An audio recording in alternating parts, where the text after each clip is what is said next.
Hi, it's Katrina. Number 10. The Corpse Queen of Portugal. In the middle of the 14th century, King Pedro I of Portugal was so heartbroken over his recently deceased wife that he exhumed her corpse to have her crowned queen. She sat next to him on the throne for all to honor. It was one of the most bizarre romantic scandals in royal history. Her name was Inés de Castro, and the tragic romance between Pedro and Inés caused such a huge rift it led to civil war. Inés de Castro was born in 1325 to a noble family with blood going back to the ancient kingdom of Galicia. In 1340, when she was only 15, she was sent to be a lady-in-waiting at the court of Crown Prince Pedro. At the time, Peter was married to Constanza of Castile and wasn't yet the king, but he fell in love with the teenage girl who also happened to be his wife's cousin. His wife realized an affair had started, but died 5 years later after giving birth to their son. Pedro, still just a prince, asked his father, King Alfonso, if he could finally marry Inés de Castro. It didn't go the way Pedro had hoped. His father denied the request and banished the woman from court. The pair married in secret, which would make de Castro the future queen. They had 4 children, but the king refused to acknowledge the family and saw Inés as a threat to the kingdom. Inés and her brothers from Castile in Spain had great influence over his son and heir Pedro, so the plot began to get rid of her. According to one historical account, she was beheaded in front of her children. Pedro came home and saw his beloved wife dead, and in a rage he declared war on his father. With the help from Inés's brothers, they got an army together and marched into the city to take over. However, they eventually called a truce, and in 1357, Pedro inherited the throne. He managed to track down the murderers of his beloved Inés, and then he watched as their hearts were ripped out of their chests. He declared his dead wife the rightful Queen of Portugal and had her corpse dug out of the ground. Then she was crowned in full view of everyone, and all the nobles had to kiss the hand of the corpse bride. Number 9. The Case of John/Eleanor Reichner. John Reichner, also known as Eleanor Reichner, was what you might call a streetwalker from the 14th century. John was arrested in December of 1394 for performing a lewd act with a man while he was dressed as a woman. These days, this isn't quite as frowned upon as it once was. But in the 1300s, 2 men getting frisky in a dark alley on a cold London night was considered an offense against life itself. John didn't get in trouble for the fact that he was selling his unique talents, but for the fact that he was selling them to a man while wearing a dress. It became such a big fiasco in London that the case went to court. It was during the court case that the secret life of John Reichner was revealed. According to his testimony, he was introduced to being a paid adult entertainer by a woman named Elizabeth Broderer. Elizabeth was an embroideress in London whom John alleged acted as his procurer. In other words, she got him clients. She was the one who made the dresses for him, and she was the one who found his clients, apparently both men and women, even priests and nuns. It's really the first historical case in London of a man preferring to dress like a woman, and all the while being managed by a greedy female pimp named Elizabeth. Number 8. Pope John XII. Pope John XII is considered to be the worst pope in pope history. He was a robber, a murderer, a gambler, an alcoholic, and had a thing for getting nude with family members. He's been called an abominable priest who soiled the great chair of St. Peter for 9 long years. French historian Louis-Marie de Cormenin described him as the most wicked of popes. That's saying a lot.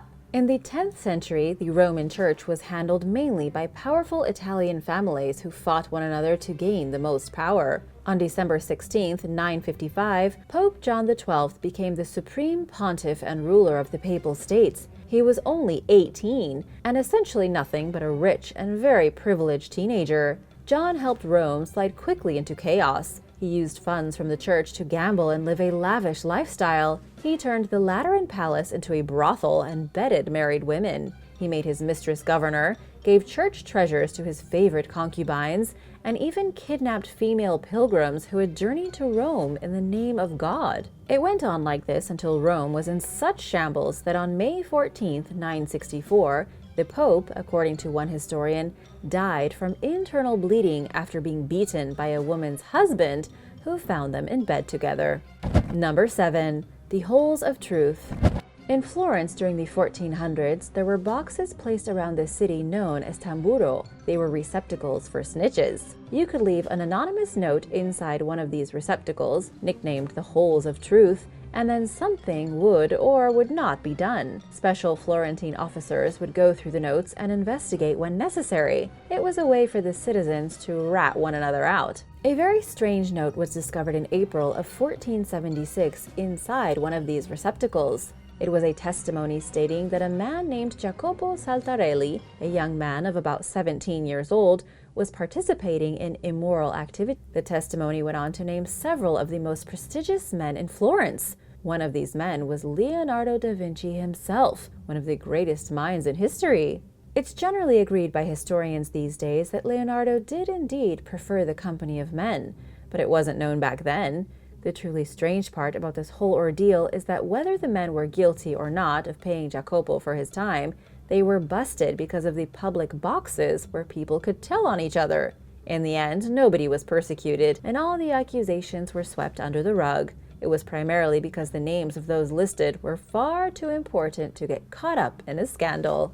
Do you think your neighborhood should have a box like this? Let me know in the comments below. Number 6. A medieval wife swap. Scientists have discovered an ancient wife swap in an old medieval manuscript. Staff at Cambridge's Fitzwilliam Museum noticed something off about a picture in an illustrated prayer book called The Hours of Isabella Stewart, which was commissioned by a wealthy woman in the 15th century. The scientists used infrared technology to see that the woman in the painting was drawn over an earlier woman, one who had been erased and replaced. This discovery led them to the bizarre story of the Duke Francois I of Brittany. The Duke's first wife was the Duchess of Anjou, Yolande of Aragon. In 1431, Yolande's mother commissioned the manuscript, but after she died in 1440 and the Duke remarried in 1442, he altered the manuscript. He had his first wife painted over and his new wife, Isabel, painted in her place. It's the first known instance of photoshopping your ex out of a picture. Number 5. A stolen identity. In the small French town of Artigas, a man by the name of Arnaud Dutil was put to death on September 16, 1560. He was sentenced to die by hanging for a crime that hadn't really taken off yet. It was alleged that for 3 long years, he had assumed the identity of another man and was living under the name Martin Guerre. He was guilty of identity theft. Martin had been missing for 8 years when Arnaud showed up. It had been so long, and it wasn't exactly like they had pictures on their phone that they could compare him to, that Arnaud was able to skate by as Martin. He walked straight into his life and was welcomed by Martin's wife and both their families. They all believed it was Martin, who returned to them after 8 long years away. Arnaud even ended up having 2 children with Martin's wife. While all this may sound unbelievable, it's true. Court records from Toulouse contain evidence of the trial. We even know how he was able to trick everyone. Keep in mind the brain is a funny thing, and after 8 years without seeing the face of your significant other, it is possible to be misled by someone who looks remotely similar. When Arnaud showed up, he proved himself to be Martin by reciting the very words which they had spoken to one another on the night of their marriage. He had enough information to clearly pass as Martin, and so everyone lived together happily ever after for 3 years. It was in 1559 that Martin's wife realized she'd been duped. It was all because Arnaud demanded a share of the family business from his uncle and threatened to sue him. Then his uncle tried to kill him. He was brutally beaten, and the whole charade fell apart. It turned out Arnaud had been mistaken for Martin while on the road near the town by some of Martin's old friends. He was able to obtain enough information from them to take on the guise of Martin and move into his life. But he got greedy, and it ended up with him being hanged. Number 4. The nun who faked her death. Historian Sarah Rhys Jones is the one who stumbled upon the real tale of a medieval nun who faked her death to escape a convent. Sarah was investigating the registers of the archbishops of York, looking at the records from 1304 to 1405 when she came across a letter. The letter dates to 1318, written by Archbishop William Melton. He describes in the letter a scandalous rumor involving a nun named Joan. The archbishop was looking for help from the Dean of Beverley to find Joan and return her to the convent. She had allegedly created a fake body to be buried by her sister nuns after faking her death, then ran away to chase her carnal lust. Seeing as this was the 1300s, carnal lust could have meant anything from enjoying some tasty wine to setting herself up in a brothel. We don't know what became of this woman. All we know is that Joan was one of the first people in recorded history to elaborately fake her death, creating a false body and everything, then fleeing the church to chase her dreams. Number 3. Animal trials. Animal trials were a very real thing in medieval Europe between the 14th and 16th centuries. They were treated as serious official proceedings that sometimes lasted for months on end. Lawyers represented the animals, and lawyers represented the court. It was the belief of medieval authorities that animals could be conned into committing evil acts by the devil. In the year 1494, a child was mutilated when attacked by a young pig. That pig was brought to court and charged with trying to commit murder. The pig lost the case and was hanged on a gibbet of wood. In the 16th century, a lawyer named Barthélemy de Chassenot defended a group of rats that were caught ruining some local farmers' barley crops. One of his defenses for the rats was that they were too old and too sickly to attend the court proceedings. Then there was the issue that he couldn't actually get the rats together to take them to court, which he blamed on the townsfolk's cat. He actually managed to get a cat curfew put in place while the trial was ongoing, but the case was eventually dismissed. Finally, in 1474 in Switzerland, a rooster was burned at the stake for allegedly laying an egg. The court purported that the rooster was going against nature after 3 eggs were discovered in its nest. Basically, they said the rooster was a witch, and so they burned it just like they would a human witch. Number 2. Sigward the Mighty. Sigurd Eysteinsson, also known as Sigward the Mighty, was a powerful Viking warrior and the 2nd Earl of Orkney. He reigned between 875 and 892, taking power after his brother helped King Harald to root out a group of rogue Vikings who were causing trouble. After the fighting, Sigurd's brother was given Orkney and the Shetland Islands and the title of Earl. He passed the island and the rulership over to Sigurd, who began to expand his territory throughout northern Scotland. By expanding territory, I mean bloodshed and battle. Sigurd's conquests were going extremely well until he betrayed the local ruler of the Kingdom of Moray, Maelbrigd the Buck-Toothed. The 2 men had agreed to spare as many lives as possible by bringing only 40 men to the battle, winner take all. But Sigurd cheated and brought 80 men and decimated their opponents. After the battle, Sigurd ordered his men to decapitate the fallen soldiers and then strap their heads to their horses in celebration. Sigurd decapitated the buck-tooth and strapped his head to his horse, but as he rode back home on the bumpy road, Maelbrigt's huge teeth scratched against his leg. The teeth created an open wound, it became infected, and Sigward the Mighty died from blood poisoning. He was killed basically by being bitten by a dead man. Number 1. The Children's Crusade.